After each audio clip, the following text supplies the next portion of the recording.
I have a couple of practical issues to highlight. We have no fire drill planned tonight, so if there is a fire alarm, please make your way out of the building in a calm and orderly fashion, as guided by staff. People with mobility issues should gather in the foyer on the left-hand side as you leave the council chamber, near to the balustrade, where assistance will be provided. Toilets are at the far end of the corridor, either side of the council chamber, to the left and right as you leave. This meeting is being live streamed on the council's YouTube channel. Item 1, apologies. I have received no apologies. Item 2, declarations of interest. Are there any declarations of interest? There are none. Thank you. Item 3, public questions and petitions. We've received 3 public questions for the meeting this evening and 1 petition, which has received 2,142 verified signatures. We will deal with the public questions first and then the petition. The first question is from Anna Wright. Anna Wright, would you please ask your question? Thank you. Good evening. This was submitted on the 1st of March.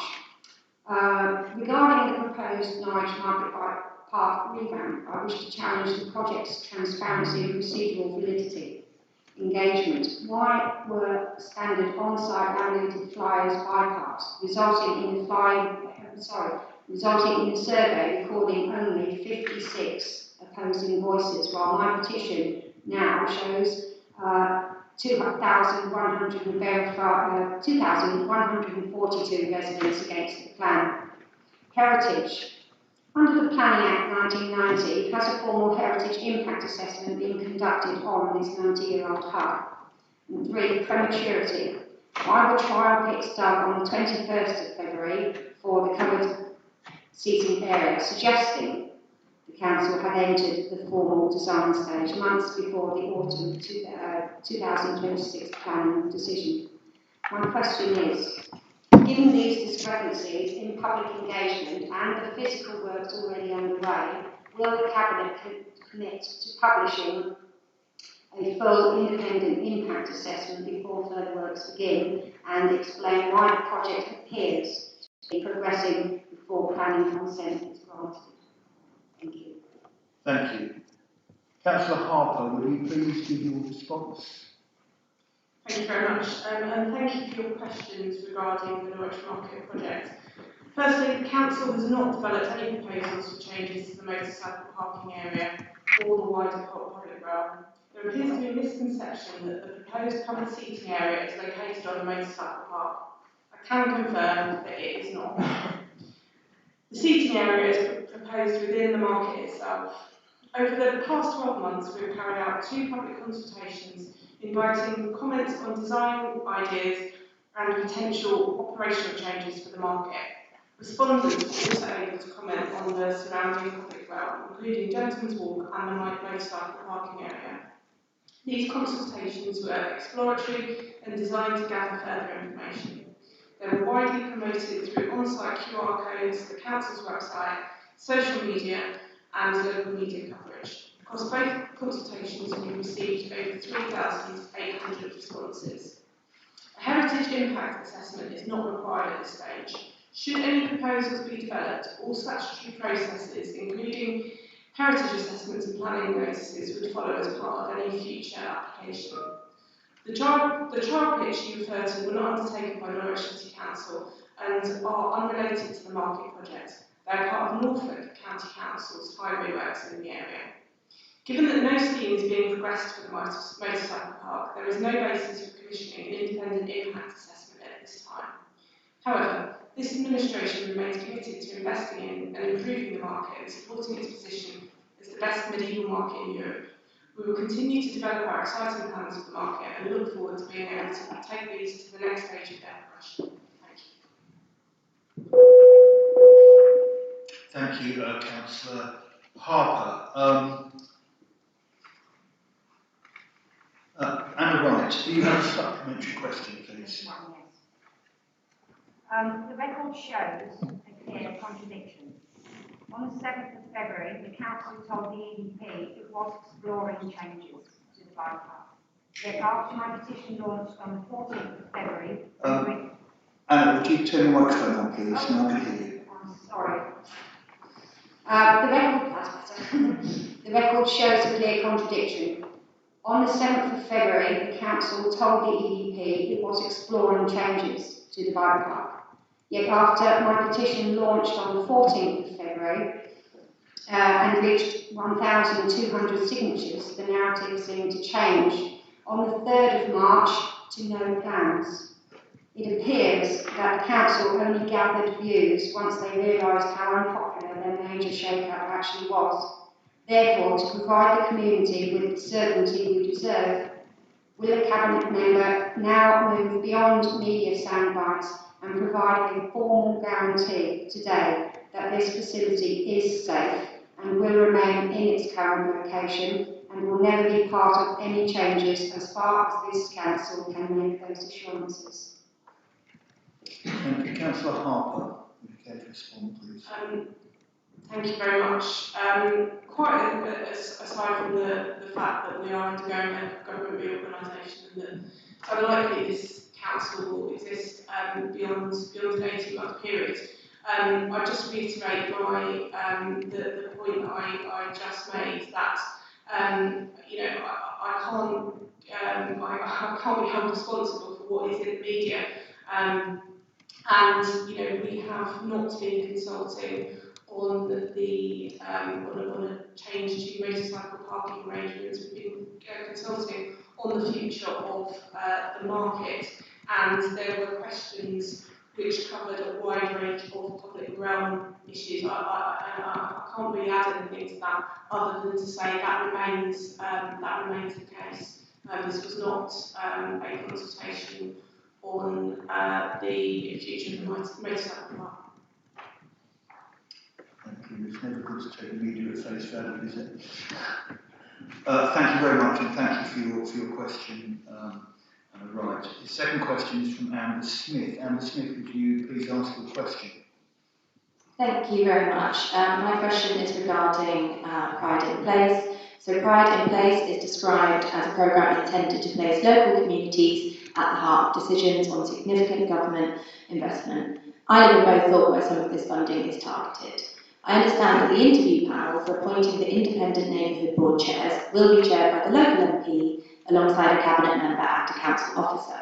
Given that these appointments relate to the governance of substantial public funding facilitated by the council, how does this selection process ensure visible political balance and demonstrable independence so that residents can have confidence that appointments are impartial and not influenced by party political considerations? Thank you. Councillor Kidman, would you give your response, please? Thank you, Chair, and thank you for your question, Ms Smith. Pride in Place presents a significant opportunity for two of our most deprived communities, and over the next 10 years, the area of Bothorpe and West Elland and the area of Hartsheath and Cleeve Park will each get £20 million of funding to create thriving places with stronger communities where residents are in control of their own lives. So once in place, the neighbourhood boards are responsible for decisions on how to spend the funding, and they will have to evidence through extensive community engagement that their spending decisions reflect the priorities of the local community. The Council will initially be the accountable body and hold responsibility for ensuring that the guidance is adhered to and all legal and compliance requirements are met. Each neighbourhood board will be led by an independent chair. In line with the guidance from the government, this individual will be appointed and approved by the local authority and the MP. They will be a champion of the place and have a strong connection to the neighbourhood. And the guidance outlines they cannot be an elected member, such as a local councillor. For each position, we have conducted an open recruitment process with press releases, social media posts, and the sharing of information through community networks to ensure we reach the right people. The selection panel is chaired by the local MP, alongside myself as cabinet member responsible for Pride in Place and a council officer. In Bothorpe and West Elland, an independent community leader will also be joining the interview panel for their additional local perspective. And as with all good recruitment processes, we've adopted an evidence-based approach to the selection process, with the criteria that we score against being taken from the Pride in Place programme prospectus. Candidates are scored against how they meet the key criteria of the role at shortlisting stage, with the successful ones being invited to an in-person interview with the selection panel. The interviews are made up of a consistent set of competency-based questions which the interview panel then score based on how well the candidate has answered the question. And these scores will determine who will be offered the role. A due diligence process will be undertaken by the council to make sure the successful candidate is independent and will be able to lead the neighbourhood board in line with the published guidance and free from party political influence. Thank you. Thank you, Councillor Kidman. Andy Smith, would you care to ask a supplementary question if you have one? Yes, thank you. So after similar schemes such as now have failed drastically in the past, how can we truly ensure that this project will differ to something such as now and the money allocated will benefit those in Bothorpe and West Devon? Councillor Kidman. Thank you. Strictly speaking, your supplementary question does not relate to the question about the appointments being impartial and not influenced by party political considerations. Your supplementary question is talking about a different scheme at a different time, but I can assure you that the governance will be robust and the chair and the board will be governed in a clear, transparent and totally robust manner. Thank you. Yeah, thanks, Councillor Kidman. Yes, the supplementary question was on a different matter, historical matter, not on the current Pride in Place programme. And just to reinforce again, Pride in Place is a Labour government policy. It's going to allow £40 million to be spent into evaluating private communities over a period of 10 years. And that's something you only get with a Labour government, as opposed to what we've seen before and might see in the future. Chair, my apologies as well. I was going to send apologies for this meeting, but because I had a question I attended, but I have a commitment at 6 o'clock and I'm going to have to leave now. So apologies to you and my colleagues. I understand. Thank you, Councillor. The third question is from Georgina Brumby. I beg your pardon, Georgia Brumby, apologies. Georgia, would you please ask your question? Yeah, so since demolition began at Anglia Square, businesses on Magdalen Street have reported significant reductions in footfall and turnover, with customers expressing confusion about parking and access. What immediate and time-limited measures will the council implement to improve clarity of access and support footfall during the demolition phase? Councillor Harper, would you give your response, please? Thank you. And thank you for the question. We completely understand any concerns that have been raised by businesses on Magdalen Street. Any major redevelopment will inevitably cause some degree of disruption. We also know that there have been some reports about footfall in the area, and so we'll continue to do everything we can to keep disruption to a minimum. Recent closure of Magdalen Street was necessary for safety reasons while demolition work was underway. I'm pleased to confirm here today that 2 days ago, Magdalen Street was fully reopened, which is great news for those who have had concerns about its brief closure. Throughout the closure, we made sure that pedestrian routes stayed open, we put up signage to reassure people that businesses were still trading, and we organised letters to be delivered to residents in the nearby area in advance of the closure to make them aware. We know that parking has also been another topic highlighted by some traders. So I'm happy to confirm that we've recently reopened St Crispin's car park to provide extra capacity in that area of the city. Alongside this, St Saviour's Yard meanwhile space has been successfully up and running for some time now. It immediately drew people into the area and was creating another reason to visit that part of the city and helping with footfall during the demolition phase. Keep working closely with traders and partners, and we'll share key updates on the project while this ambitious redevelopment progresses. Thank you, Councillor Harper. Georgia Brumby, do you have a supplementary question, please? Yeah. Magdalen Street shop owners have reported a drop in trade lasting for months well before the road closure and are concerned that shopping habits have permanently changed in the area. What plans are there for further mitigation? Councillor Harper, would you care to give your response, please?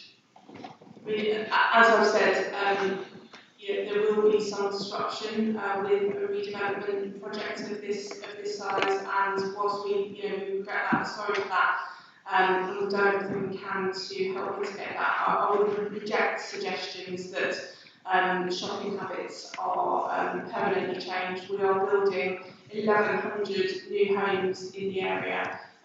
There will be brand new homes that are delivered as soon as next year, and significant retail and leisure space alongside it. So I think any concerns that people may have that the area is going to suddenly empty out and unfounded. I think that actually driving forward the development of Anglia Square, driving forward the delivery of 1,100 new homes and significant new retail space, much of which is already securing interest from major retailers. I think that is the best antidote for a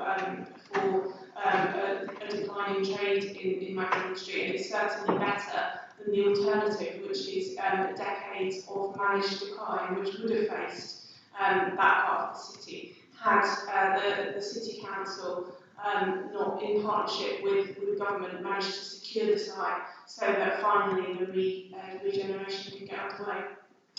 Thank you, Councillor Harper. I think just to reinforce that 1,100 people, well, at least 1,100 people living there in the units, probably many more than that wanting to use local services. That area of Anglia Square, which is more than just a shopping centre, of course, is on the way up, absolutely, and footfall is going to increase massively when those housing units are built. That is really good news for local traders in the area. We'll now move on to the petition. Anne Wright, would you please present your petition? Thank you. Thank you. In his inaugural speech, Lord Mayor Kendrick stated that this city has a deep sense of community. On this he is right, a very deep sense indeed, and few more so than the biking community. I stand here representing 2,412 people. It's one of the fastest growing petitions this chamber has seen in recent memory, gathering over 1,000 signatures in the past 4 days alone. To put that in perspective, this response is more than triple the 691 people who responded to the Council's original market consultation, a consultation which ran from the 2nd of December to the 4th of January, a time when most people are fully focused on the relentless run up to Christmas or have flown away. The public mandate to protect this 90-year-old transport and social hub is therefore undeniable. On the 3rd of March, the Council clarified via local press that there are now no plans to repurpose the bike park. We welcome this retraction. However, I shall address why 2,412 people felt compelled to act so quickly. On the 7th of February, reports in the EDP and the Evening News explicitly listed relocating or removing the park as a developed option. The headline was, City Motorbike Park could be moved in market revamp. Yet there was no communication with the people who actually use it. Usually, when there is a bike park temporary closure for a city event or parade, we get ample notification by way of several laminated sheets, zip-tied within the park area. For a minor event, we get information. For a proposal to remove a 90-year-old hub entirely, we got silence.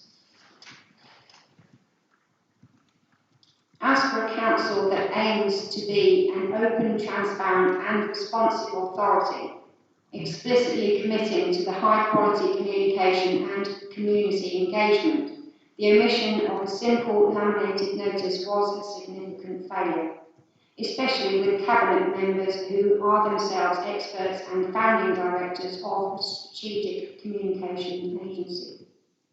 Strategically, it would have been the most sensible and astute way to gather views. Instead, its absence created a vacuum of information. When I saw the digging personally at the site on the 21st of February, my reaction was a knee-jerk one born of genuine fear, because your own document reported in the local press had placed the site on the chopping block without a single word to the community 50 metres away. A no-plan statement is a start, but it is not a safeguard. As a 90-year-old facility that supports mental health, prevents social isolation, provides safe and central parking for able-bodied and disabled bikers and their friends, which only enhances market trader sales, this site deserves more than a temporary reprieve. The We Are Norwich plan promises an open and modern council. Being open means recognising that this community hub is non-negotiable Being open means recognising that this community hub is a non-negotiable part of our city's infrastructure. If there are truly no plans to move our bike park, then may we please ask that for that commitment to be made legally binding so this community never has to fight this battle again. Therefore, will the Cabinet provide the community with the permanent clarity by formally referring this 90-year-old hub to the current constitutional review for protected asset status, while simultaneously pledging to support the community's forthcoming asset and community value nomination to ensure no further exploratory schemes can ever bypass public scrutiny again. Thank you. Councillor Harper, would you care to respond, please? Yes, thank you. Thank you once again to everyone who has taken the time to engage with the recent consultations relating to Norwich's provisions market. Once again, over the last 12 months, we have held 2 public consultations inviting feedback on design ideas and potential operational changes for the market. These consultations were widely advertised and received over 3,500 responses, demonstrating strong public interest and engagement in the future of the market. It is therefore unfortunate that a substantial amount of misleading information is circulated alongside this petition, particularly on social media.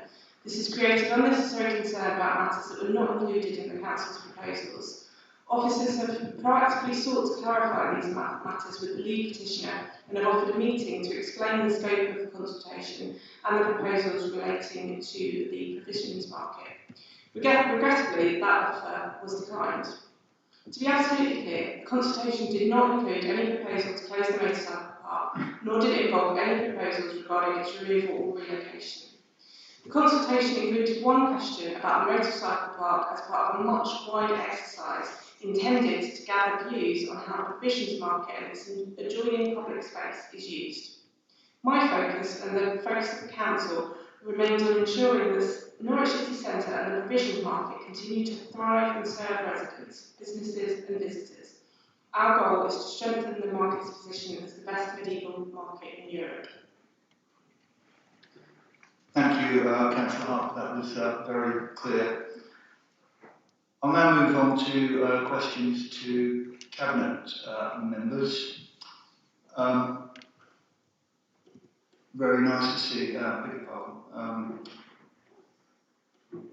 So we've received 5 questions from councillors. Very nice to see you. Don't often see you. Elections are clearly in the air.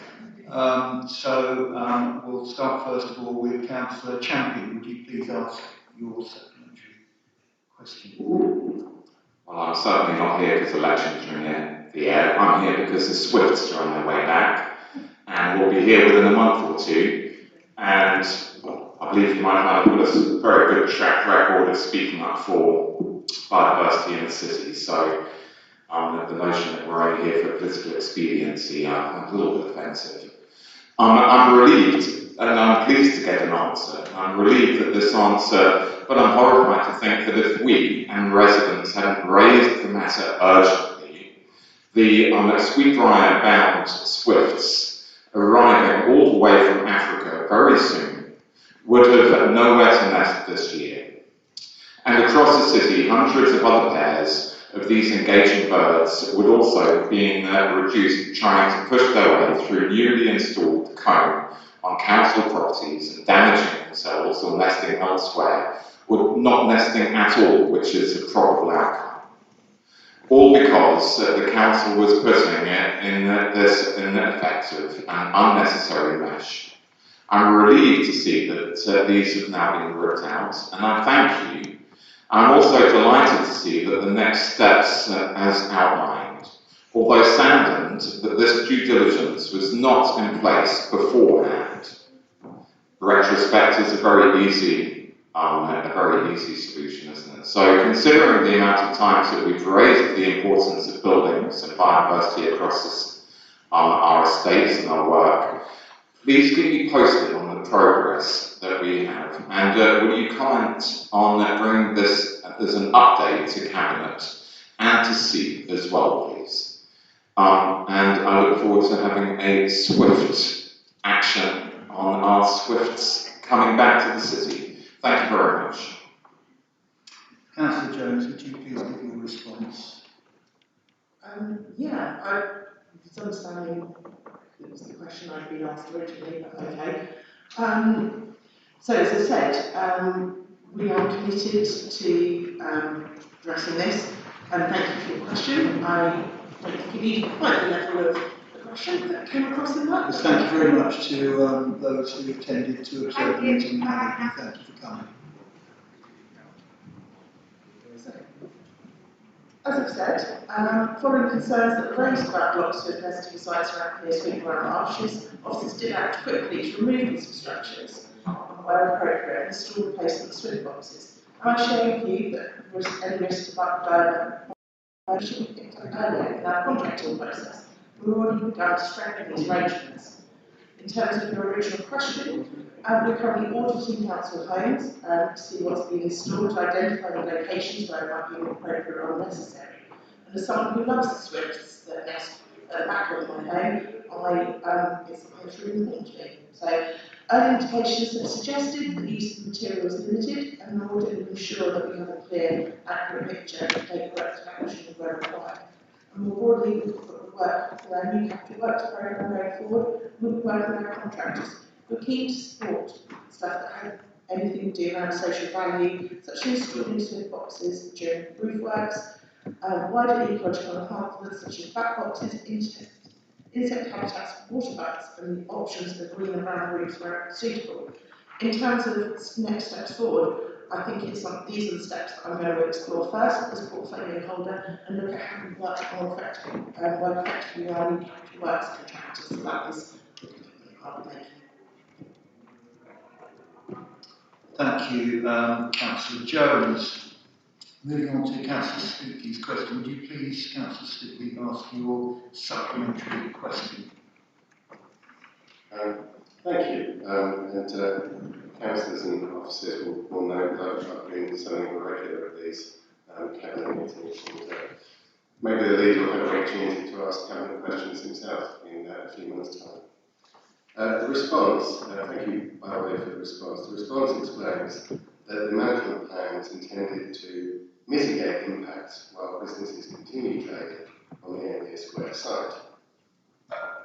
Could the Cabinet member clarify whether the plan approved in May 2025 remains the operative management plan of the Schedule 7, or whether it has since been updated to reflect the current demolition phase and its impacts on surrounding businesses, including those on Magdalen Street, and what engagement has taken place with those businesses under the plan, including around decisions affecting access and parking, such as the closure of St Saviour's Yard car park.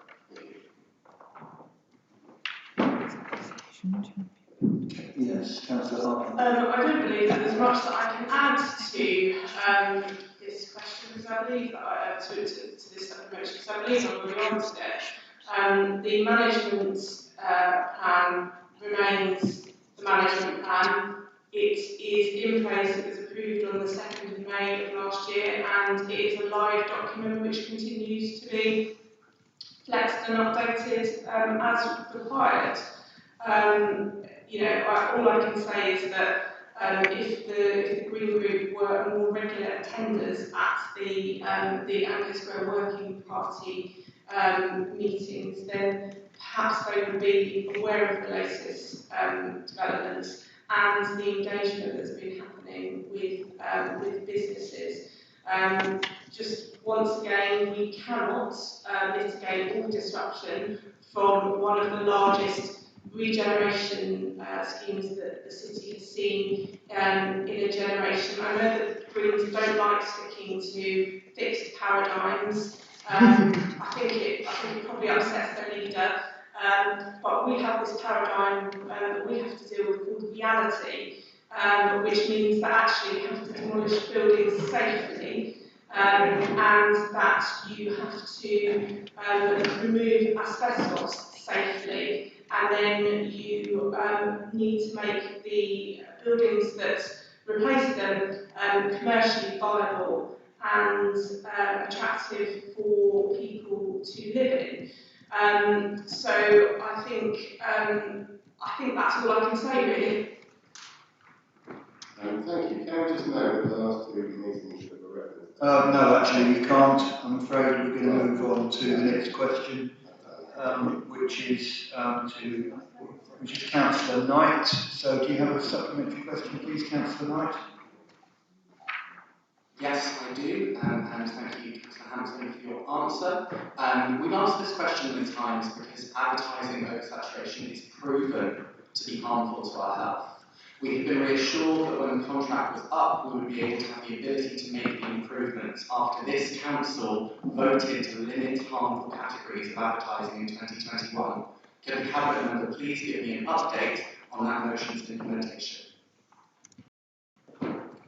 Councillor Hampton. Yes, thank you, and thank you for the question. You have asked it many times, and I've answered it many times, even in the past couple of months, let alone in the period since it was passed. Firstly, it's really important to note again that the City Council can only apply for advertising to the adverts that it commissions or controls. So for the City, that's essentially the bus shelter contract that comes up later in this meeting.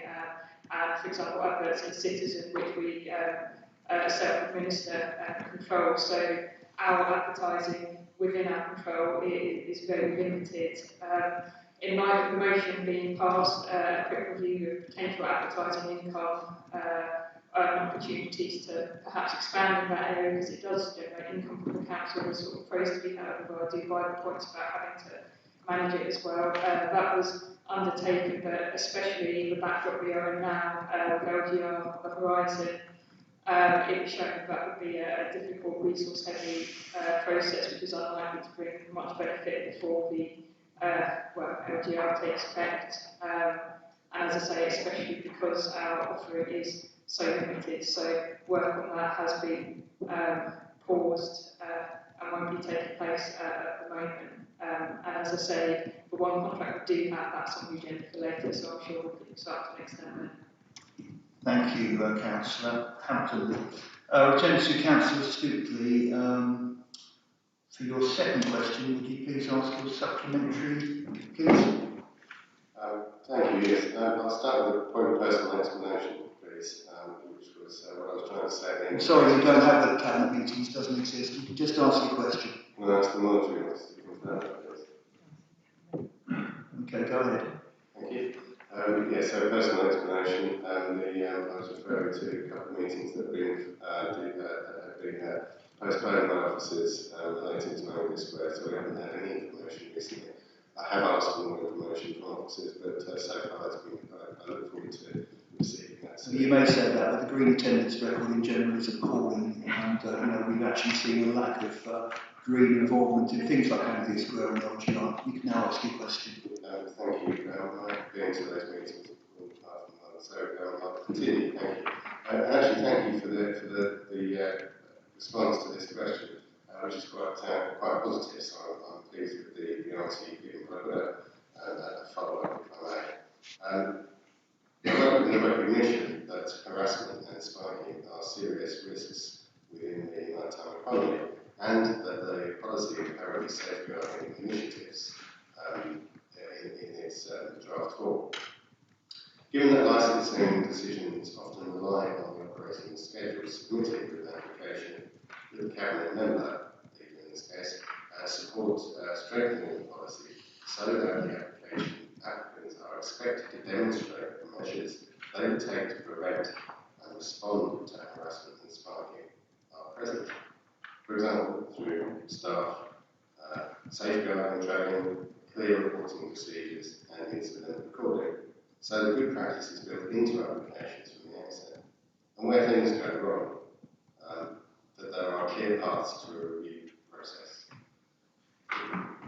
Well, thank you for your supplementary. Clearly, I'm not going to make policy on the hoof. That's not something which I'm sure you agree you wouldn't want me able to do. But there is a consultation ongoing, and if those points are made as part of the consultation, they will be considered. Finally, Councillor Stutley, would you please ask your supplementary question to your third question? Yes, thank you again for your answer.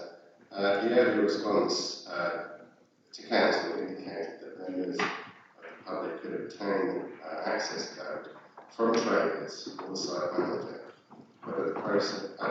whereas the process in response today refers to toilets being available to traders and their customers.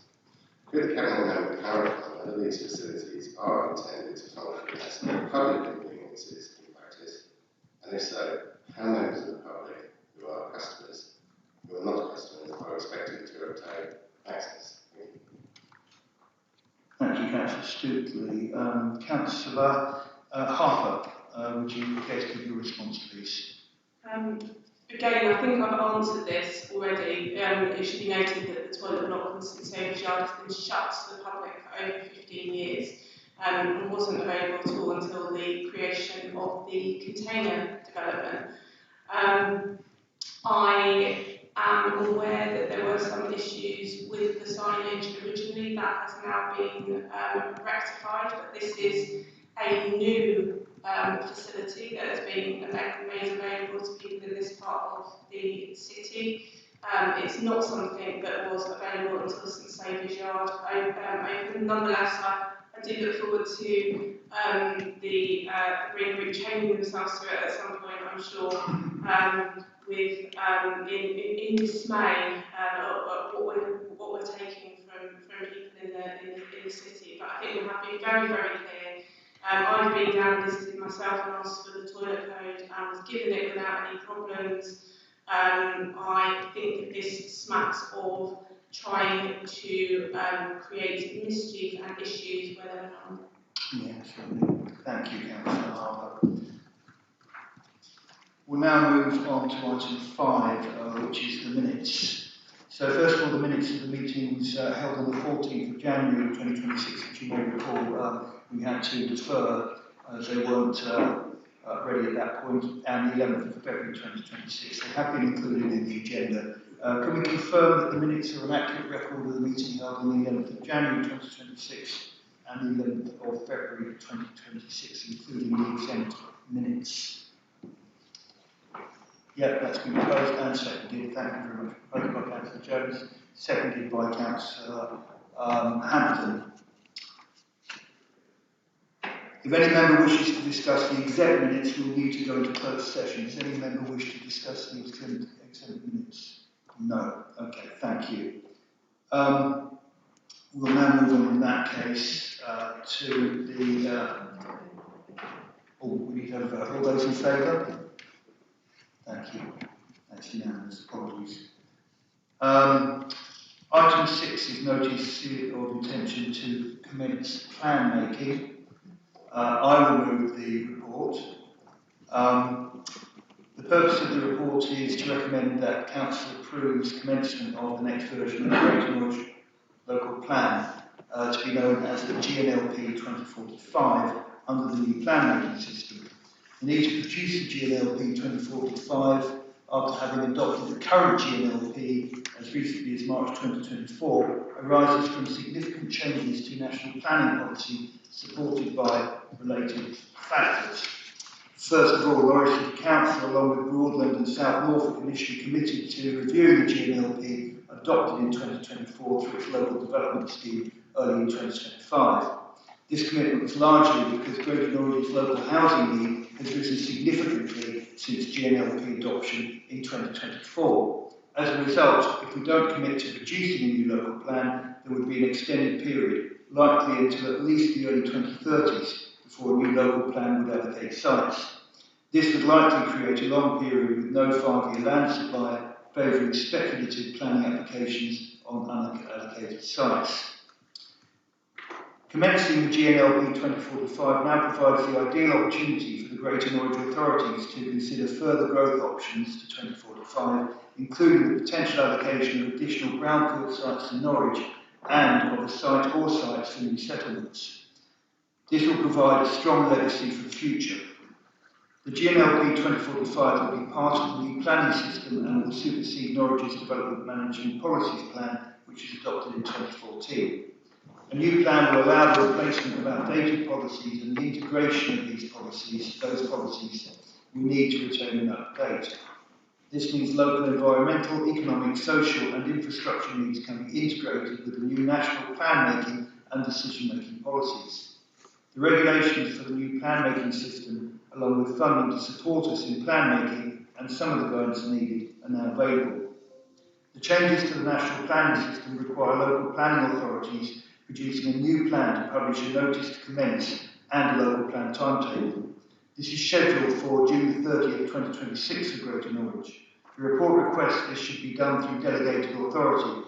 This will trigger the statutory 30-month local plan preparation cycle starting on October 30th, 2026. The report also sets out the broad outline of the first consultation on the plan, the scoping consultation, to be held in summer 2026, subject to further guidance from government.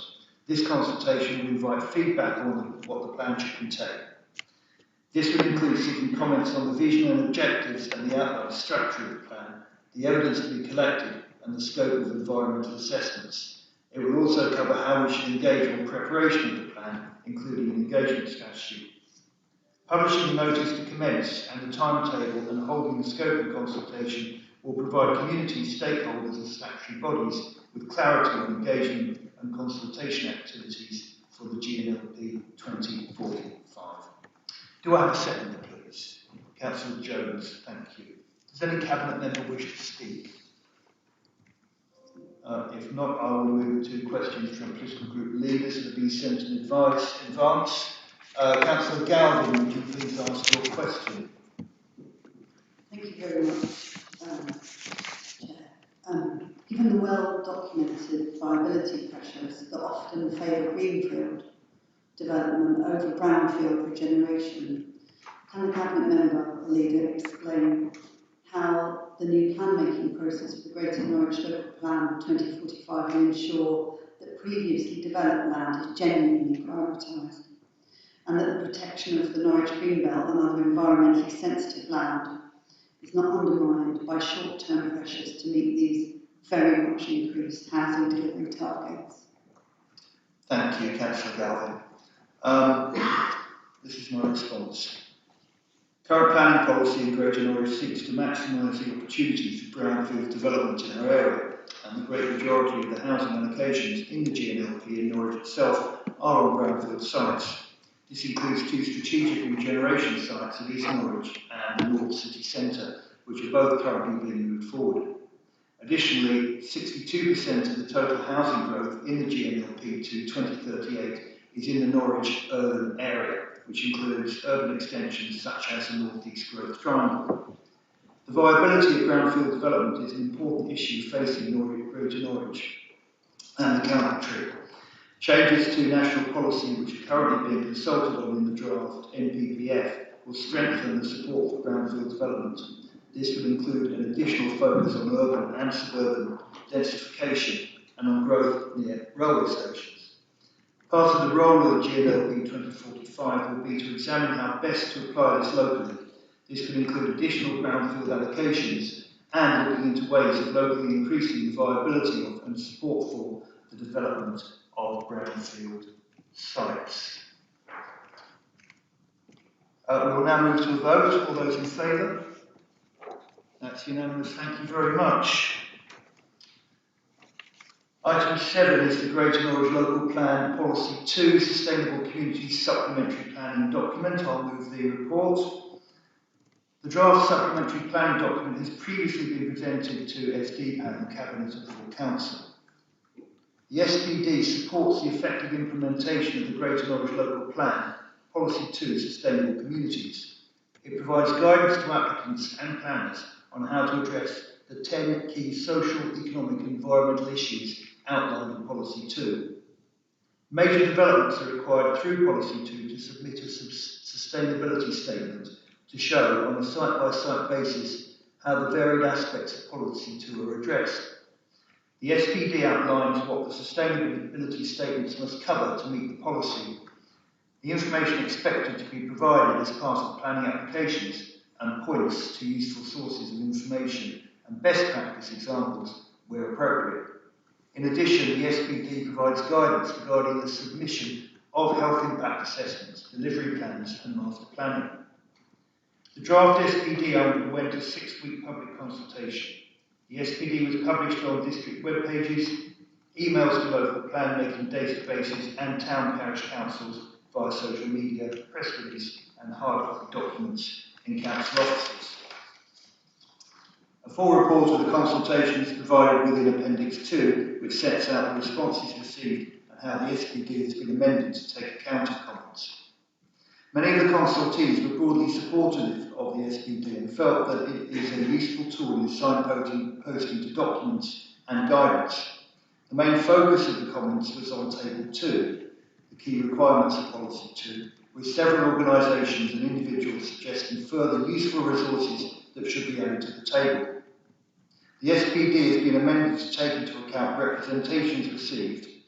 Amendments include providing links to further documents and resources and making changes to the information required to demonstrate compliance section. Amendments include highlighting the multifunctional benefits that arise from GI and adding additional information regarding SALS, providing further detail regarding inclusivity, ensuring development addresses potential pollution to groundwater, making sure construction waste is treated at a suitable polluted site, ensuring that development includes a sustainable point of connection to the wastewater network and that there is sufficient capacity, and setting out that it is recommended that developers investigate the possibility of achieving the higher standards set out in the shared standards in water efficiency for local plans document. Cabinet are asked to recommend to Council that the SPD is adopted so that it becomes part of the local plan for Norwich and will be a material consideration in the determination of relevant planning applications. Do I have a seconder, please? Councillor Paddock, thank you. Does any Cabinet member wish to speak on the item? No. In that case, I'll move to questions from political group leaders that have been sent in advance. Councillor Galvin, would you care, please, to ask your question? Thank you very much. Thank you for this report as well. I'm aware it's at the end of a long process for this. It's good to see it. Indeed, it is. As a supplementary planning document is intended to guide the creation of sustainable communities under Policy 2, can the leader outline how the council will measure whether developments are actually delivering the social, environmental and infrastructure outcomes envisaged beyond meeting the minimum policy work? Thank you very much for your question. Policy 2 SPD will help applicants ensure they meet all the policy requirements and ensure that decision makers approve planning applications that meet the standards. Conditions can be used on planning permissions to ensure developments are built in accordance with the approved plans and documents. SPDs can only supplement the policies in the local plan through explanation and interpretation. They cannot create new policy, so it is not possible for this SPD to require standards beyond that set out within Policy 2. However, it should be noted that for certain issues, Policy 2 sets higher standards than that required by government. We will now move to a vote on this item. All those in favour? Thank you, that's unanimous. I'll keep going. Item 8, adoption of the implementation of the Greater Norwich Green Infrastructure Strategy Supplementary Plan document. The draft SPD was previously reported to SD Panel and Cabinet. The purpose of the SPD is to support policies in the adopted GNLP and give additional weight to the previously endorsed Greater Norwich Green Infrastructure Strategy so that it can be used to support decision making. The GI strategy provides a flexible framework for guiding and prioritising the most suitable types, locations and scale of green infrastructure needed to support future growth. The draft SPD underwent a 6-week public consultation at the end of 2026. The SPD was publicised on district web pages, emails and local plan making databases and town and parish councils via social media, press release and hard copy documents in council offices. In total, 15 responses were received. The comments were considered and the SPD updated where necessary. The main issues and associated amendments to the SPD were the SPD needing to be clear about how it should actually be used for new development and determining applications. A new section 2 has been added with an example of how the SPD could be used. There were a number of suggestions for different monitoring standards or methods that could be included. The SPD has been produced to support the existing GNLP and therefore new policy requirements cannot be adopted through this process. No changes were therefore made in response to these comments. There were requests that specific GI improvements are required through the SPD. The SPD is intended to guide the provision of the most appropriate GI, which varies site by site. No changes have been made to retain this flexibility. A number of noting comments which did not require any amendments were also made. Changes requested to the GI strategy evidence document. This is an existing and endorsed standalone evidence document produced with extensive stakeholder input. The content of the document is the latest available evidence that cannot be amended at this time or as part of the SPD process. Cabinet are asked to recommend to Council that the SPD is adopted so that it becomes part of the local plan for Norwich and will be a material consideration in the determination of relevant planning applications. I've moved this. Do we have a seconder? Councillor Jones. Thank you. Does any Cabinet member wish to speak on this item? It's been through the bill, hasn't it? So I'll move to questions from political group leaders that have been sent in advance. Councillor Galvin, would you please ask a question? Thank you. Yes, the Greater Norwich Green Infrastructure Strategy, which we're really pleased to see, sets out an ambitious framework for protecting and enhancing green networks across the area. Can the leader explain how delivery of the strategy will be monitored over time, particularly as government's arrangements change through local government reorganisation? Of course, yes, thank you. The Greater Norwich GI strategy will be monitored in 2 ways. First, through the work undertaken by the Green Infrastructure Project Team, otherwise known as the GIPT. The GIPT are currently undertaking work to identify monitoring indicators and methods. 2, through the GNLP annual monitoring report. The monitoring framework and indicators are agreed as part of the adoption of the GNLP and are reported on an annual basis. Regardless of the boundaries ultimately decided through LGR, the Greater Norwich GI strategy and the related SPD will remain as evidence and planning policy documents for relevant geography of the Greater Norwich area. We'll now move to a vote. All those in favour? Thank you, that's unanimous.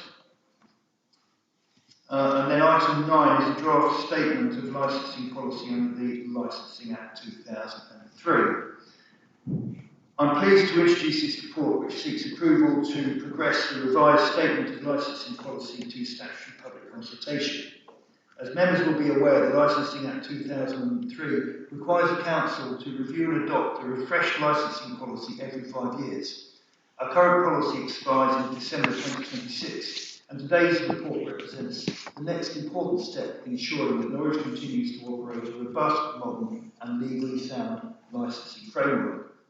The revised draft policy has been carefully updated to reflect current legislation, national guidance and best practice. It has also benefited from specialist legal input to ensure that our approach remains clear, defensible and aligned with the 4 statutory licensing objectives: preventing crime and disorder, promoting public safety, preventing public nuisance and protecting children from harm. The policy underpins how we regulate licensed premises in the city. It provides reassurance to residents, businesses and visitors that we take our responsibility seriously and that Norwich remains a safe, vibrant and well-regulated place in which to live, work and enjoy. Subject to Cabinet approval, the draft policy will now proceed to a full 12-week consultation following the elections with statutory partners, licence holders, businesses and the wider public. Feedback from that process will be brought back to members before the final version is referred to Council for adoption later this year. This is a positive and proactive step in maintaining a high-quality licensing environment for our city, and I would like to thank officers for the thorough and professional work that has gone into preparing the draft policy before us today. Do we have a seconder, please? Councillor Hampton. Thank you. Does any Cabinet member wish to speak on this item? No. Bear with me.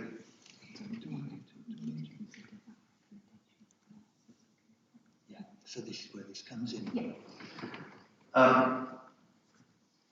So in addition, I've also got recommendations from the Licensing Committee, which considered the draft statement of licensing policy under the Licensing Act 2003 and its meeting on Thursday, the 5th of March 2026.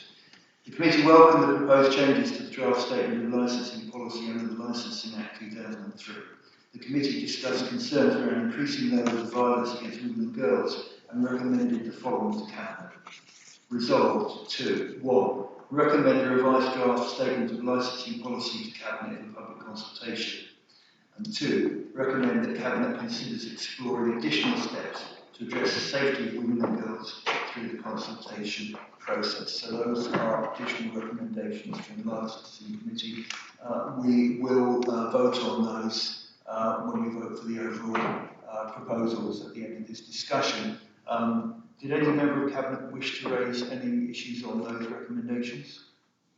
If not, in which case, thank you, seconded. So we also need a seconder for those recommendations. So Councillor Jones, thank you. Let's move on then to questions from political group leaders that have been sent in advance. Councillor Galvin, would you care to ask a question, please? Thank you very much. Thank you for this report.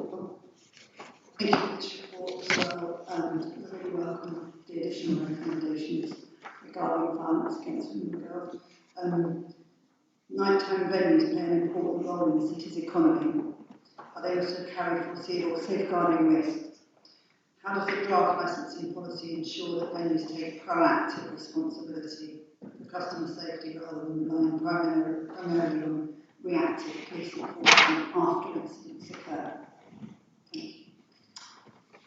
Thank you, and I will respond. The draft licensing policy makes it clear that venue, not police, must take proactive responsibility for safeguarding. Applicants are required to show in their operating schedules exactly how they will promote the licensing objectives, including ensuring public safety, preventing crime, disorder and protecting children from harm. The policy has been deliberately strengthened to require active safeguarding measures reflecting council motions and national guidance. This includes working with venues to combat harassment, discrimination, spiking and violence against women and girls, and encouraging adoption of recognised best practice schemes such as Ask for Angela, wave training, night safe champion standards and other national toolkits. The policy makes clear that good management is essential and applicants are expected to demonstrate how these approaches are built into daily management, staff training and supervision.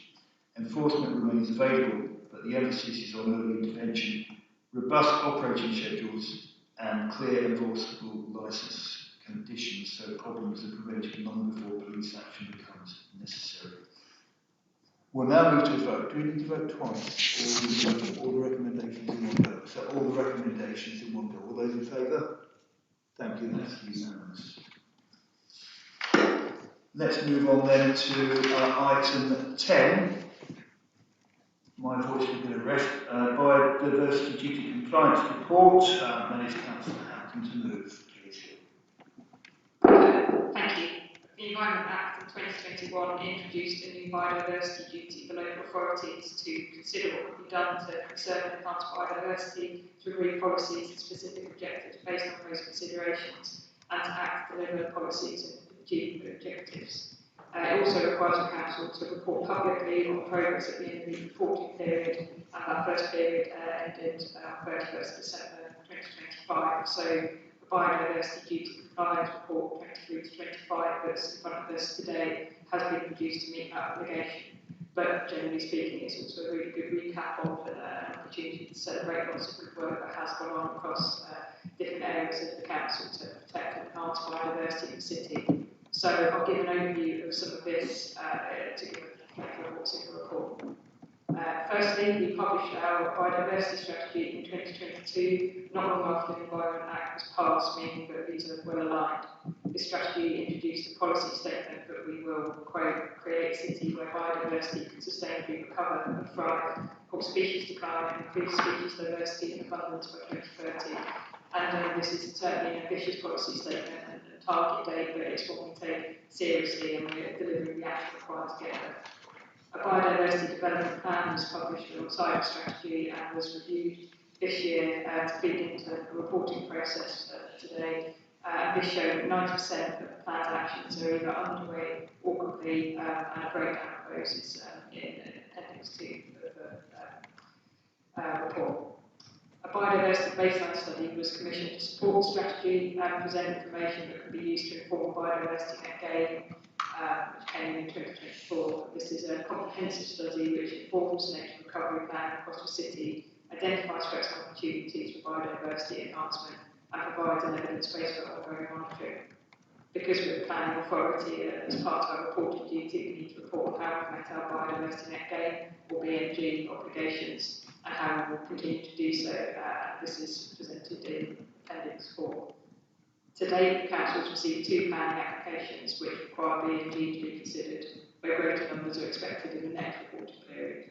The Council is exploring the establishment of a BNG credit bank of nature development opportunities within the city's boundaries to provide BNG opportunities close to sites and fund biodiversity improvement within the city, including in council parks and green spaces.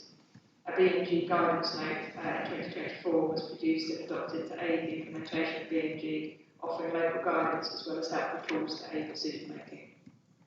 Other policies and strategies adopted in the reporting period which have helped and will continue to help towards our aims include Parks and Green Spaces Strategy 25 to 35, which commits to making sure our parks, gardens, cemeteries, allotments and natural areas are managed for the benefit of biodiversity, and also the Trees for Norwich 10-year management plan, which was also adopted last year and established a target to increase our tree canopy cover from 24 to 30%, as well as numerous other provisions to ensure the health and sustainability of trees in the city.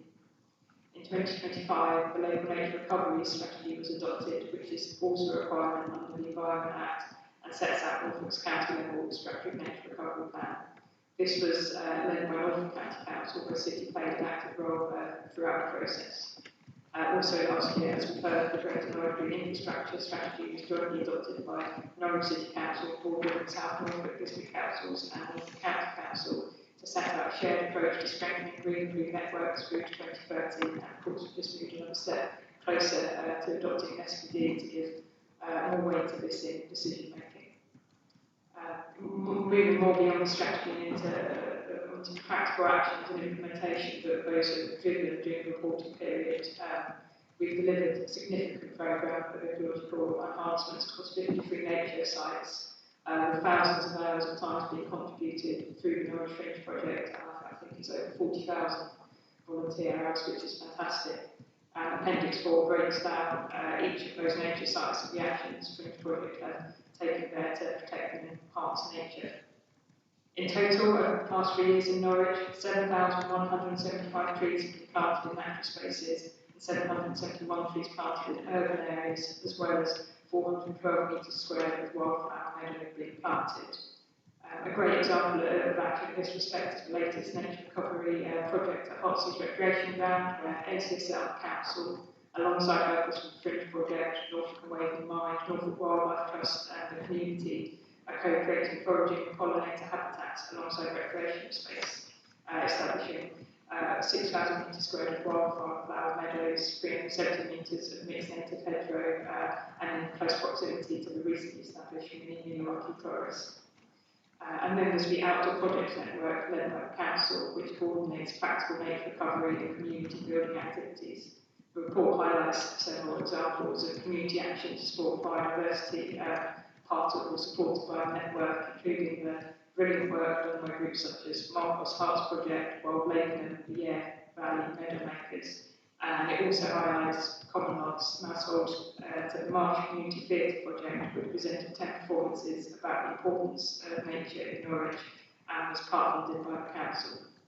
The Council is also trialling innovative habitat creation techniques, such as mentioned, the planting of Iraqi microforests, and also its Backyard Nature Project, which is repurposing neglected gardens into mini nature reserves.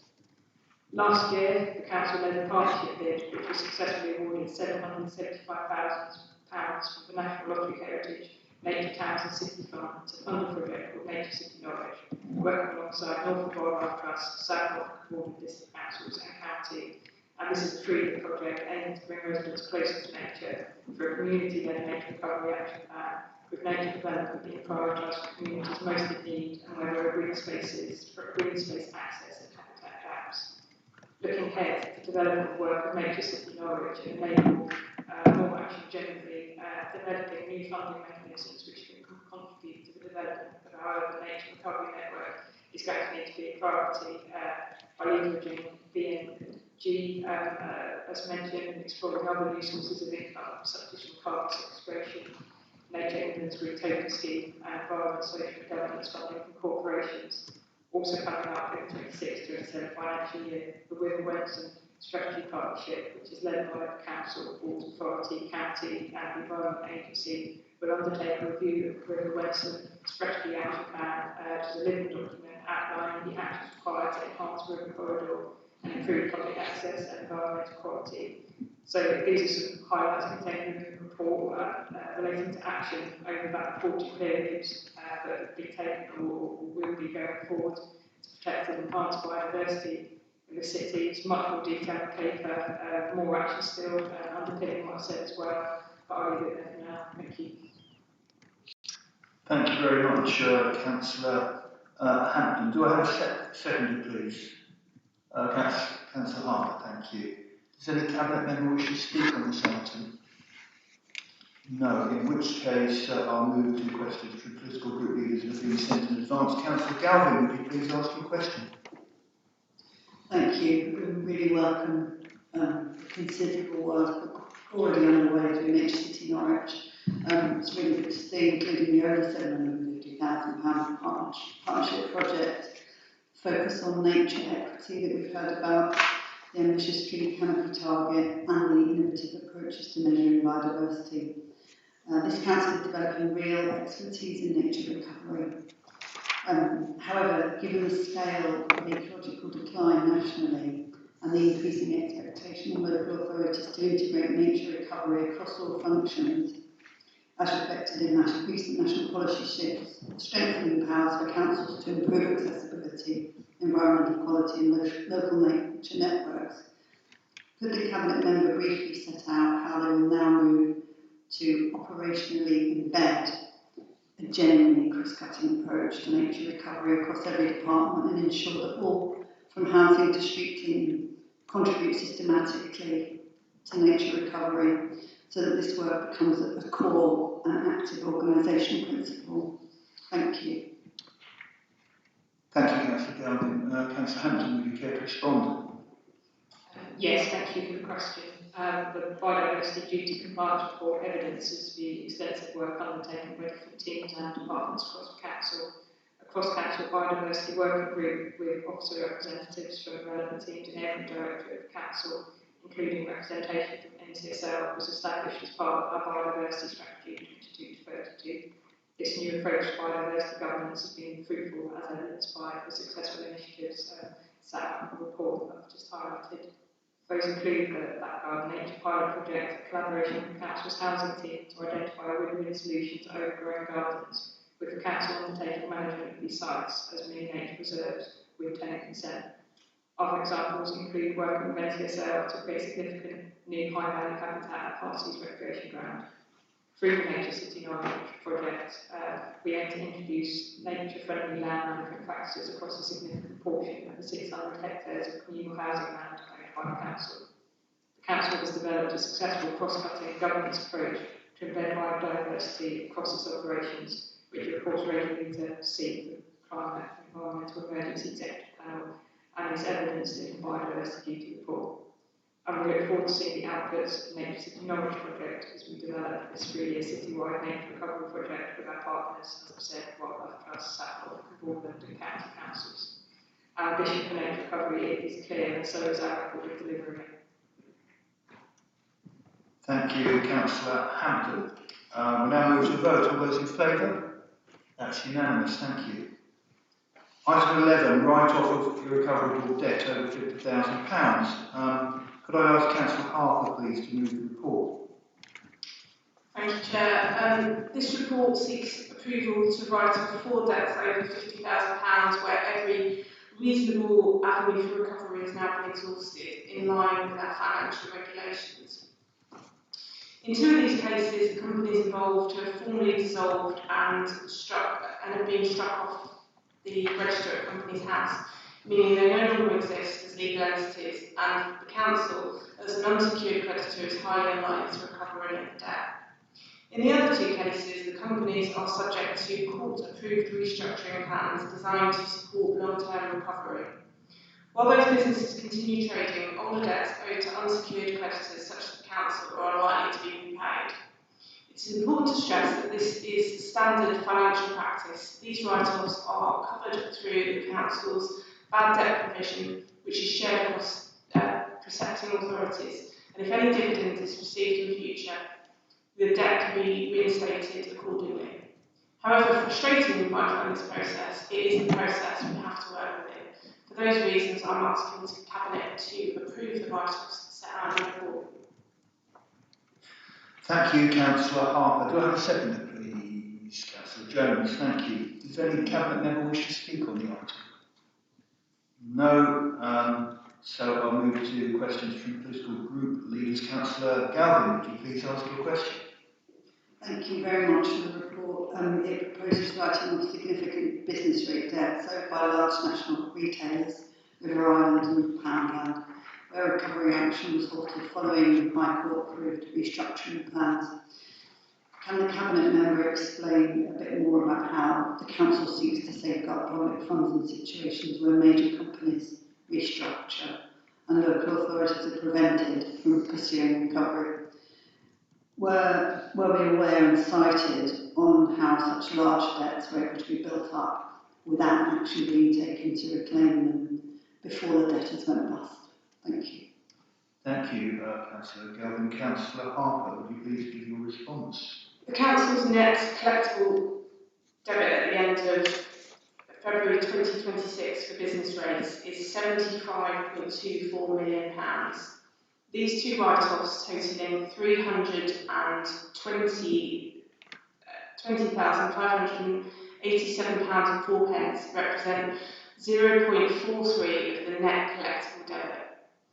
The Council has followed the legal process to recover these debts. Both council tax and business rates are payable by instalments as the default payment method.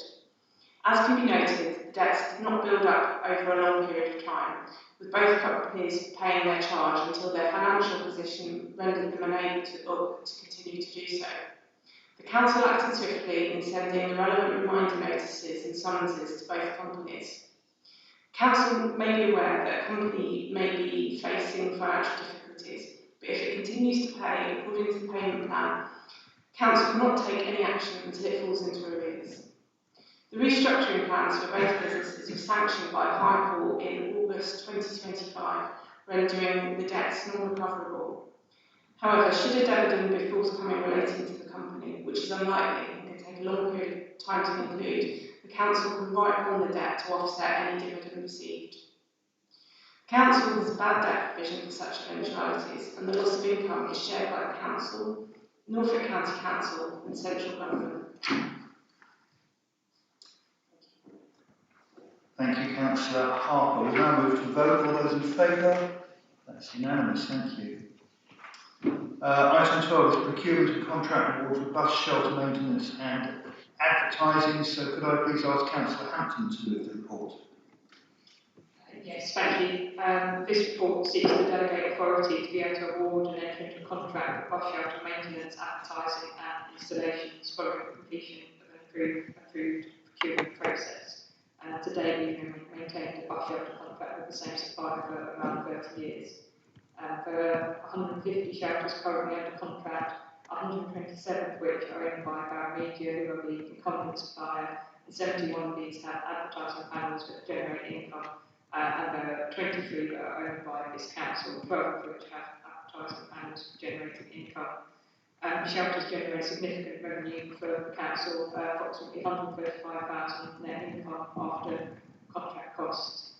The new contract will include clear and enforceable maintenance standards, including appropriate response times for making shelters safe from damage, including prompt removal of glass and other hazards, or to help ensure shelters remain safe, clean and accessible to the public at all times.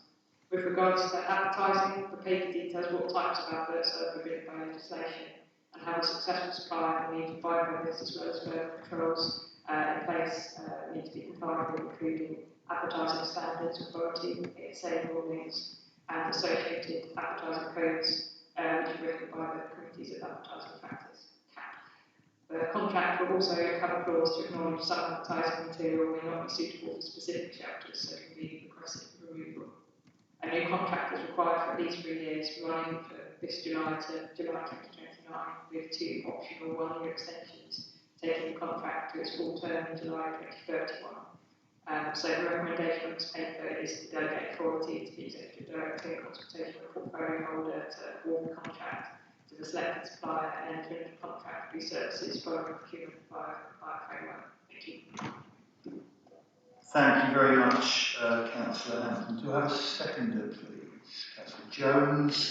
Does any Cabinet member wish to speak on this item? No, we're all happy. Good. I'll move to questions from political group leaders to be sent in advance. Councillor Galvin, would you please ask your question? Thank you. Thank you. Point 12 states that the new contract will require the supplier to remove advertising that the Council considers unsuitable on policy grounds or where permission is refused under the Control of Advertisement regulations, with removal required within 3 working days. Could the Cabinet member explain how this clause will be invoked in practice? For example, what council policy or statutory basis will underpin its use? Whether that mirrors or differs from the equivalent provision in the existing long-standing contract, and if so, how many times this power has been used during the past 30 years of this council's relationship with the incumbent supplier? Thank you. Thank you, Councillor Galvin. Councillor Hampton, would you care to respond, please? Thank you. And yes, the successful supplier will be expected to comply with all current legislation, advertising standards, authority rulings, and associated advertising codes. And clauses being in the contract since the last renewal, and whilst records will exist going back through the full term of the contract, our current contract management staff are not aware of receiving any complaints regarding bus shelter advertising content or having to formally request removal of unsuitable content in the last 5 years. Thank you, Councillor Hampton. We'll move straight to the vote. All those in favour? That's unanimous, thank you. Item 13, delegated authority to award the main contract for City Hall accessibility works. Councillor Harper, would you please move the report?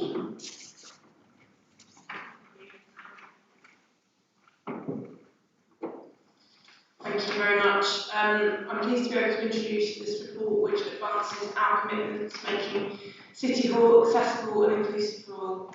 These essential works, such as improved entrance access, a new lift, automatic doors and upgraded facilities, are a key early phase of the wider City Hall Reimagined project and are ready to move forward as planning determinations conclude. Delegating authority to award the contract will ensure we keep the project on track and deliver these much needed improvements without delay. I commend this report to Cabinet. Thank you very much for that concise introduction. Do I have a seconder, please? Councillor Hampton. Does any Cabinet member wish to speak on the item? No. Therefore, I'll move on to questions from political group leaders. Councillor Galvin, would you please ask your question? Thank you. Very much welcome the decision to fast track the accessibility improvements to the ground floor of City Hall, including this new ramp, lift, doors and accessible toilet facilities. It's really positive to see this work progressing ahead of the wider City Hall reimagining project. However, as the enhancements apply only to part of the building, could the Cabinet member set out her thoughts on how the remainder of City Hall can be made fully accessible in the future, and outline her 5 top priorities for ensuring that accessibility is embedded across the whole building as subsequent phases are developed and delivered. Thank you. Thank you. Councillor Harper. Thank you very much for the question. This administration is absolutely committed to making City Hall a building that everyone can use, and that's exactly why we took strict action to fast track the ground floor accessibility works. These improvements are the start and not the finish. The rest of the building will be addressed through our wider City Hall reimagining plans. In November, we agreed to move those proposals to the next stage, including seeking planning and listed building consent, and my priorities for embedding accessibility across the whole building are clear. Firstly, a comprehensive whole building accessibility plan guiding every phase. Secondly, improved, fully inclusive circulation across all floors. Third, more and better accessible facilities reflecting all disabilities and protected characteristics. Fourth, designing beyond minimum standards using expert advice and best practice.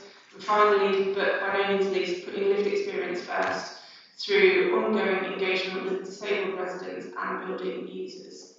We are determined that the reimagined City Hall will set a new standard for accessibility while working sensitively and creatively within the responsibilities that come with a listed building. Thank you, Councillor Harper. We'll now move to the vote. All those in favour? That's unanimous, thank you.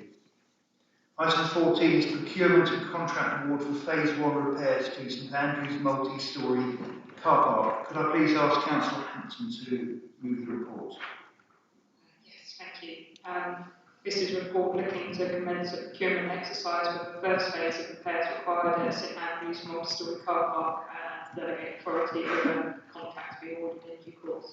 St Andrew's multi-storey car park opened in 2005 and is the largest of our council car parks with 1,084 spaces. And in the 24-25 financial year, the car park generated over £3.2 million income for the council. A routine inspection here highlighted several issues that need attention, including around drainage systems, steelworks and deck surfaces. If left unresolved, these could affect safety and use of the site in the long term. Acting now means avoiding the higher costs that would occur if things were left to get worse, and reduces the risk of losing income from use of the car park if full closure in the future was needed. And of course, it's important to ensure that the car park remains safe into the long term. There were 2 main areas of work recommended by the condition survey. Firstly, works which form Phase 1 and are the subject of the report today, which are around steelwork and drainage repairs.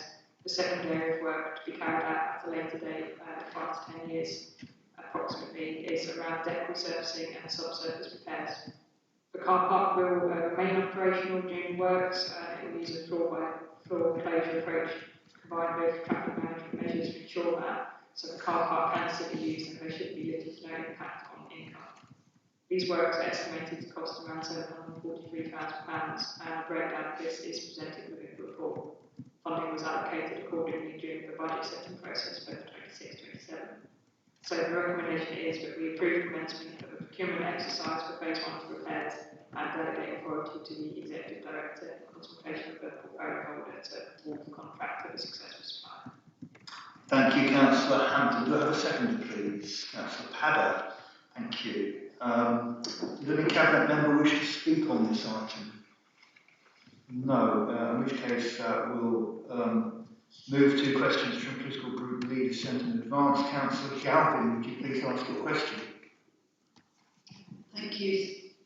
Thank you for the report. St Andrews multi-storey car park is only 20 years old and yet has already required major structural and safety interventions in 2015 to 16 and again in 2022, and now faces further really significant steelwork and drainage repairs that mirror the national pattern of premature deterioration in multi-storey car parks. What steps will the Cabinet member take to ensure that this cycle of repeated failures is broken? And can she outline what the long-term asset management plan or design life assessment will be that will be put in place to prevent this returning to similar repair costs again within the next decade? Thank you very much for that, Councillor Galvin. Councillor Hampton, would you care to respond? Yes, thank you. The Council has an ongoing commitment to ensuring the assets we are responsible for are kept in good condition, and we continue to invest in great facilities for the city. We will continue to assess each of our assets, including our car parks as well as historic buildings and other structures, to ensure that an agreed asset management approach is adopted and resources allocated appropriately. Of course, this will always be a challenge within resources available and a significant number of assets to manage. Thank you very much. We'll now move to vote. All those in favour? Thank you, that's unanimous. Moving on to item 15, this is procurement and contract award for on-site security services for multi-storey car parks and the market site. Councillor Hampton, could I ask you please to move the report? Yes, as you say, this is a report relating to out-of-hours on-site security services for the council's multi-storey car parks as well as the market side. And these contracts require to keep our car parks safe and open and to head off antisocial behaviour and potential damage at and around the market. We have 3 multi-storey car parks: Rose Lane, St Andrews, as we just discussed, and St Giles. These are staffed by Norwich City Council employed service advisors from Monday to Saturday, 8 AM to 6 PM. Apart from Rose Lane and St Andrews are 24-hour car parks, and St Giles is open from 1 AM, so security presence is required outside of those core hours. And additionally, the market requires a security presence from 9 AM to 5 PM Monday to Saturday. The existing security contract covering the multi-storey car parks at market is due to expire at the end of July 2026. So we are again looking for a single contract to provide these services. The contract term will be for an initial period of 2 years with the option for 2 single-year extensions, taking the potential term to July 2030. Tenders will be evaluated based on 50% quality and 50% price, with quality assessment criteria including staff training and compliance, staffing levels, risk management, health and safety, customer experience and public interaction. As with all Norwich City Council contracts, the supplier will be obliged to pay all staff a real living wage. The current combined annual budget for these services is £284,000 in 25-26, and the contract cost for the initial 2 years is expected to be approximately £600,000, with a full term around £1.2 million. So the recommendation again is to delegate authority to the Executive Director and quantitative portfolio holder to all enter into contract with the selected supplier following the procurement process via a compliant framework. Thank you, Councillor Hampton. Do I have a seconder, please? Councillor Jones, thank you. Does any Cabinet member wish to speak on this item? No. In which case I'll move to questions from political group leaders sent in advance. Councillor Galvin, would you please ask a question? Thank you. The new single security services contract will play a key role in managing safety and ASB across car parks and the market. What steps will the Cabinet member take to ensure the contract supports a joined-up public ground management approach, including rapid reporting of environmental issues, sharing ASB data with the Safer Norwich Partnership Board and Safer Norwich Strategy, and working alongside neighbourhood cleansing and enforcement teams so that problems are treated holistically rather than in isolation? Thank you. Councillor Hampton, would you please give your response? Yes, thank you. Previous contract has worked well and lessons have been learned from the management and delivery over time. Officers, as part of monitoring the new contract, work with many agencies, including those stated in the question, to ensure problems are dealt with as they arise as efficiently as possible. And this means working in partnership and ensuring problems are dealt with holistically. Regular reports are required from the supplier as part of contract management procedures, and where appropriate, this information is utilised to ensure a joined up public realm management approach. Thank you very much. We'll move to a vote. All those in favour? It's unanimous. Thank you. So item 16 is delegated authority to approve the procurement and award of replacement horticultural machinery and specialist vehicles for Norwich City Services Limited, aka NCSL. Could I ask Councillor Hampton, should I say, to move the report? Thank you. Yes, this is a report to agree the use of capital funds for the purchase of replacement of critical equipment to ensure NCSL can continue to deliver efficient, safe and high quality frontline environmental services across the city, which includes maintenance of parks and open spaces, building cleaning and street cleansing. This will include one new tractor, side arm flail, a flail collector, a mechanical sweeper, 9 electric chainsaws, an electric hand blower, a chipper, graffiti van mounted high pressure washer and 2 low loader Luton vans. The total cost of outright purchase of this equipment is around £528,000. This funding and funding for further phases has already been allocated in the Council's capital programme. Report details for each of those pieces or sets of equipment, what's used for, if it's not already obvious, and what other options were considered in terms of the machinery itself and how it's funded with outright purchase by the Council, ultimately having been identified as the preferred option throughout, rather than lending vehicles or loaning the Council to the company to allow NCSL to purchase them. The options are discussed in more detail in the report. These are assets which will really improve health and safety, productivity and efficiency for those teams. So it's a really positive and worthwhile investment which will help deliver business as usual and improvements as part of the ongoing service review. Thank you very much, Councillor Hampton. Do I have a seconder, please? Councillor Peller again. Thank you. Does any cabinet member wish to speak on this item?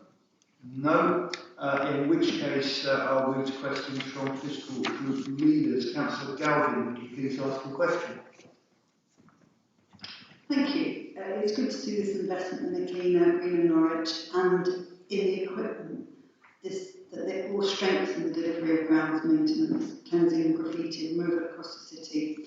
Norwich City Services Limited will now have enhanced capacity, particularly through the new van-mounted pressure washer and upgraded street cleansing fleet. Can the Cabinet member confirm whether and when this investment will also enable NCSL to take on external revenue generating projects where possible and once its core work is done? For example, contracted graffiti cleansing and thereby reinvest some of the outlay to essentially grow the business as part of a more sustainable public realm management model. Thank you. Thank you. Councillor Hampton, would you care to respond? Yes, thank you for the question. This investment supports the Council's aim of delivering a cleaner, greener Norwich and has been deliberately targeted at improving productivity and efficiency across our graffiti removal, cleansing services and grounds maintenance. The new equipment, especially the van-mounted pressure washer and upgraded cleansing fleet, will help enable faster response times, more consistent results and a higher standard of service across the city. Our immediate priority with NCSL is to embed these improvements within core operations. Strengthening day-to-day delivery will help create the additional capacity needed to grow our services over time.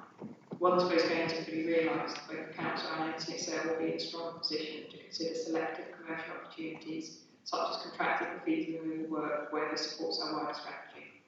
Any future income generation would need to reinforce, not detract from, our core delivery and could offer opportunities to reinvest back into frontline services. In short, this investment secures improved services residents expect today, while building the possibility to explore potential revenue generating activity in the future. Absolutely, thank you, Councillor Hampton. We'll now move to a vote. All those in favour? Unanimous, thank you. Item 17 is award of housing revenue account stock condition survey contract. Please ask Councillor Jones to move the report. Thank you. It's crucial we have a solid evidence base when we plan our capital investment in Norwich's social housing stock, particularly the onboarding of our new capital works contractors currently taking place. Whilst updates stock condition surveys have become a core requirement of the social housing regulator, I'm pleased to say this Labour administration has had a gain in this area of work, already committed to evidence-based decision-making when we're investing the money of our tenants in capital works projects. We have and will continue to be evidence-based as it's the only responsible way to work. Stock condition surveys support our commitment to ensure our tenants have safe, secure homes that meet the future challenges, such as changes to decent homes 2, EPC, net zero, all in the coming years, and crucially, minimising fuel costs as much as we can. With such a diverse stock as ours, from the new award-winning properties at Goldsmith Street to homes fit for heroes in areas such as Mile Cross that have now stood for 100 years, this information from stock condition surveys ensures that we continue to spend the capital of the HRA in the most productive and responsible way, with the ability to make more accurate projections for the HRA business plan. In the long term, it's important that we can work to reduce the need for responsive repairs, and this information supports that. So I'm really proud of the progress we've rapidly made in this area and across property sales as a whole since they took over the portfolio 3 years ago. We've recently completed survey contract delivered 2,725 property surveys and 360 block surveys, raising the access rate over the period of time I've had the portfolio from 61 to over 79%, strengthening the data and our compliance. Whilst we have significantly more information, it's important to ensure that we maintain accurate, up-to-date information on every home with physical inspections such as these surveys, and continue to try and access the more hard-to-reach homes, further increasing our access rates and maintaining an ongoing cyclical survey programme. There is a need for approximately 6,500 homes and 670 block surveys to be identified to be completed over the next 3 years. This report seeks delegated authority to award a 3-year contract via a framework with the procurement hub. The supplier have been through a competitive process to be accepted, and therefore public contract regulations are met. This framework allows us to access suppliers quickly and efficiently whilst delivering financial benefits from the volumes that joint procurement can deliver. The recommendation will ensure timely award of contract and assured and continued delivery of stock condition surveys to customers' homes, ensuring their safety whilst informing our future capital works. Thank you. Thank you very much, Councillor Jones. Do I have a second, please, Councillor Harper? Thank you. Does any Cabinet member wish to speak on the item? No. I'll move to questions from political group leaders. Councillor Galvin, would you like to ask a question, please? Thank you, and thank you for the report. As you say, Norwich Housing Revenue Account stock is one of the city's greatest assets, and given its scale, age profile and concentration, is unusually significant compared with many similar councils. Now we're nearing completion of the much needed initial stock condition survey required to meet the regulatory social housing consumer standards and to provide accurate property level data. Can the Cabinet member set out how unusual Norwich's HRA is when benchmarked against comparable authorities, and explain how this new contract will fit in to help ensure we fully understand and future-proof this unique asset? In particular, since retrofit for renewable energy is the challenge of our age, how will the survey methodology and data collection support long-term planning for decarbonisation, retrofit and low-carbon heating, so that Norwich's homes can meet both decent homes 2 requirements and our wider climate objectives? Thank you. Thank you. Councillor Jones. Thank you for the question. I think it's positive to see. I think we're all on the same page in terms of the need to understand our stock and invest in it. And you're absolutely right that Norwich's HRA stock is unusual. I would like to, as I've already mentioned, say, yes, it's a requirement of the social housing regulator, but this is something we were already working on because we understand we need to be evidence-based. We do have a large and diverse housing portfolio, as I've already said, that many similar councils no longer have, which makes it both a major asset for us, but also a major responsibility. These are people's homes, they're more than just houses, and that's why it's crucial that we have this full stock condition survey going forward. The current stock condition survey meets the regulatory social housing strength and consumer standards and gives us accurate and consistent data on each home. We have in place a single modern digital data set of the entire HRA. It will fundamentally improve our ability to plan investment, target resources, and ensure claims meet both current and emerging standards. As I said, it is crucial we are evidence-based when we're investing tenants' money. And crucially, the survey is being designed with the future in mind. Collects detailed information we need on installation, heating systems, ventilation, and building fabric to understand how each home can be improved. That means that it will directly support planning for decent homes too, but also long-term decarbonisation, retrofit, and low-carbon heating solutions. In simple terms, this data set will help us map out the best and most cost-effective routes to making these homes warmer, more energy efficient, and climate ready. Also puts Norwich in a much stronger position to secure future government funding for retrofit going forward. So this contract's not just about meeting today's standards, it's about future-proofing homes in Norwich. And these are one of Norwich's most important public assets that we have a responsibility for the next generation.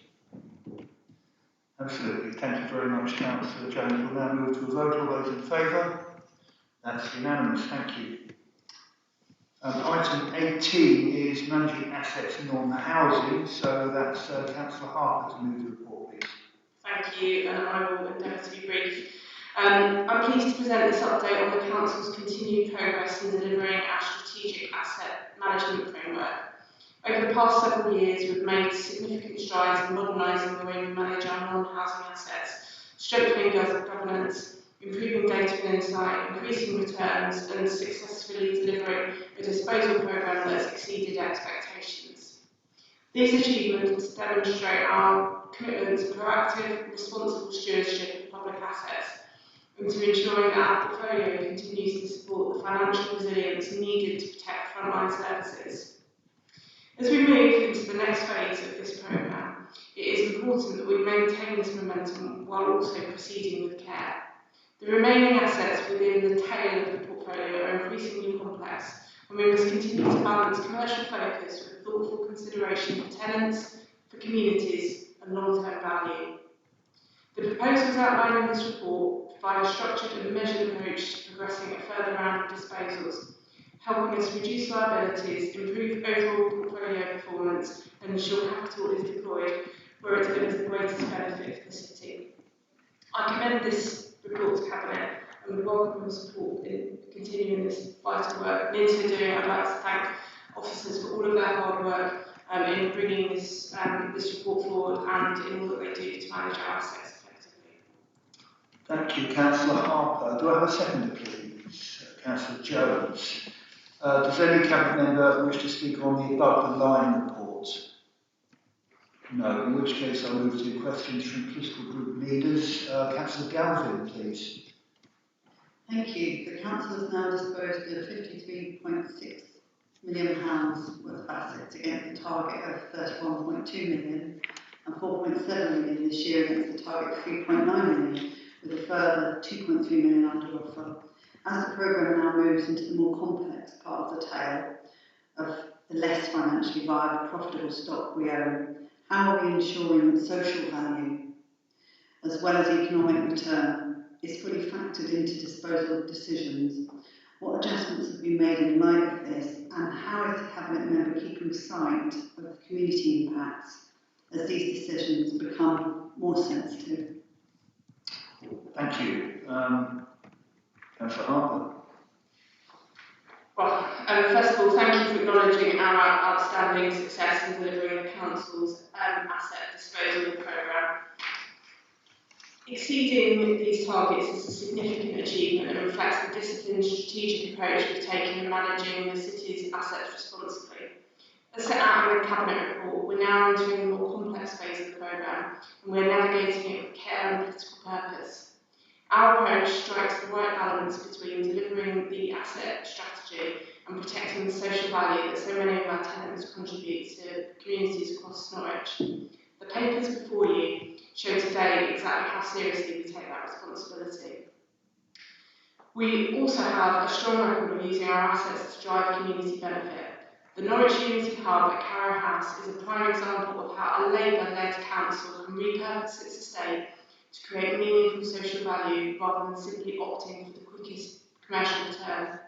I maintain close oversight of all sensitive disposals, ensuring decisions remain transparent, proportionate and firmly aligned with our wider community priorities. Thank you, Councillor Hampton. Does any Cabinet member wish to speak on the exempt? Hampton, sorry, I beg your pardon, Councillor Harper. You both begin with an H, that's probably what the problem is. Does any Cabinet member wish to speak on the exempt appendix? No. In which case, we'll move on and move straight to a vote. All those in favour?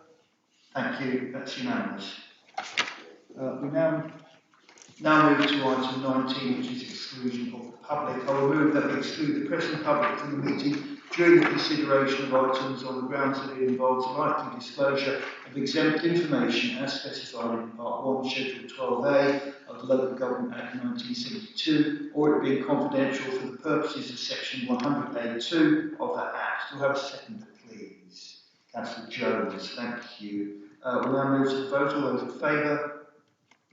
Thank you, that's unanimous. We now turn off the live stream.